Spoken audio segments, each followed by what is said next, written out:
লক্ষ্মীপুরে 18 জানুয়ারি নির্মাণ শ্রমিকদের দাবি দিবস উপলক্ষে র্যালি, মানববন্ধন ও সমাবেশ করেছে ইমারত নির্মাণ শ্রমিক ইউনিয়ন বাংলাদেশের লক্ষ্মীপুর জেলা শাখা।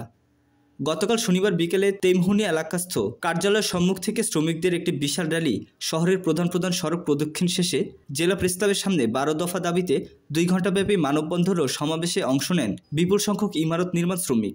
ইমারত নির্মাণ শ্রমিক ইউনিয়ন বাংলাদেশের লক্ষ্মীপুর জেলা শাখার সভাপতি গোলাম সারোয়ার শাওনের সভাপতিত্বে সমাবেশে প্রধান অতিথি ছিলেন লক্ষ্মীপুর সদর উপজেলার সহকারী কমিশনার ভূমি অভিদাস এবং প্রধান বক্তা ছিলেন সাধারণ সম্পাদক মোহাম্মদ নূর আলম।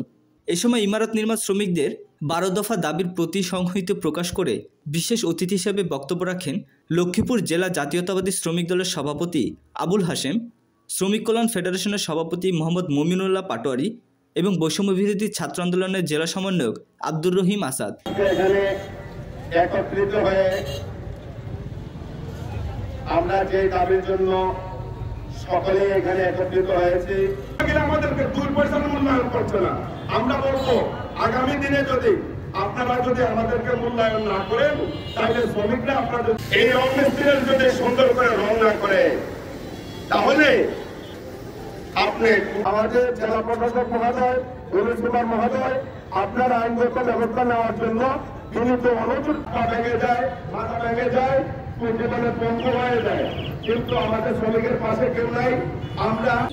আমরা অনেক আশ্বাস পাই, আমাদের জন্য কেন্দ্র খোলা আছে।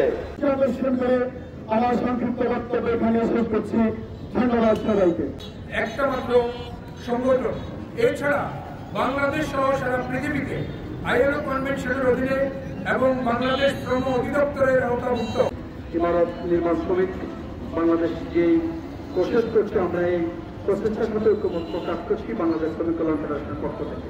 আপনি আবেদন জমা দিবেন এবং আমি আমার অফিস থেকে আপনাদের জন্য 100 ভালো একটা জায়গা আমি খুঁজে বের করবো, যেখানে আপনারা একটা অফিস নির্মাণ করতে পারবেন।